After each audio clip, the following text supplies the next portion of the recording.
அண்மை செய்திகளை பார்த்து வருகிறோம். தெற்கு அந்தமான் கடலில் நேற்று உருவான காற்றழுத்த தாழ்வு பகுதி அதே இடத்தில் நீடிப்பதாகவும் புயலாக மாற வாய்ப்பிருப்பதாகவும் வானிலை ஆய்வு மையம் தெரிவித்திருக்கிறது. விவரங்களோடு இணைகிறார் எமது செய்தியாளர் வெங்கட்ரமணன். அவரிடம் பேசலாம். வணக்கம் வெங்கட்ரமணன், வானிலை ஆய்வு மையத்தின் இந்த அறிவிப்பு தொடர்பான முழுமையான விவரம். வணக்கம். தென்கிழக்கு வங்கக்கடல் பகுதியில நேற்று உருவான காற்றழுத்த தாழ்வு பகுதி இன்று காலை 5:30 மணி நிலவரப்படி அதே பகுதியில் நிலை கொண்டிருக்கிறது. இது நாளைய தினம் காற்றழுத்த தாழ்வு மண்டலமாக வலுப்பெற்று அதற்கு அடுத்த 48 மணி நேரத்தில் மேற்கு வடமேற்கு நோக்கி நகர்ந்து புயலாக வலுப்பெற வாய்ப்பு இருப்பதாக இந்திய வானிலை ஆய்வு மையம் தெரிவித்திருக்கிறது. நேற்று தென்கிழக்கு வங்கக்கடல் பகுதியில் உருவான காற்றழுத்த தாழ்வு பகுதி நாளை காற்றழுத்த தாழ்வு மண்டலமாக வலுப்பெற்று அதற்கு அடுத்த 48 மணி நேரத்தில் புயலாக வலுப்பெறும் என தெரிவிக்கப்பட்டிருக்கிறது.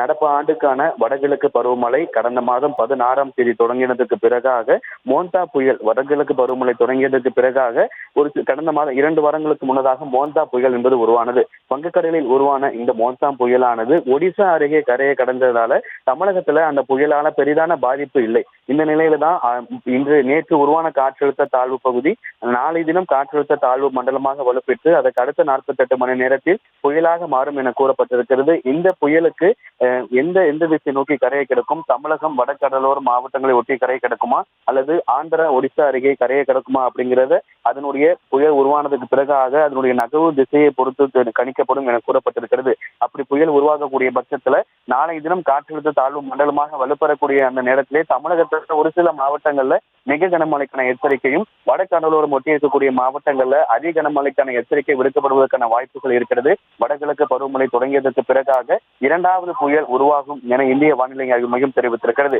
தென்கிழக்கு வங்கக்கடல் பகுதியில நேற்று உருவான காற்றழுத்த தாழ்வு பகுதி அதே பகுதியில் நிலை கொண்டிருப்பதாகவும் நாளை இது மண்டலமாக வலுப்பெற்று அதற்கு அடுத்த 48 மணி நேரத்தில் புயலாக வலுப்பெறும் எனவும் இதனால் வடகடலோர மாவட்டங்கள், டெல்டா மாவட்டங்கள், மேற்கு தொடர்ச்சி ஒட்டிக்கூடிய மாவட்டங்கள்ல அதிக கனமழை முதல் மிக கனமழை வரை வாய்ப்பு இருப்பதாகவும் இந்திய வானிலை ஆய்வு மையம் தெரிவித்துள்ளது. விவரங்களுக்கு நன்றி வெங்கட்ரமணன்.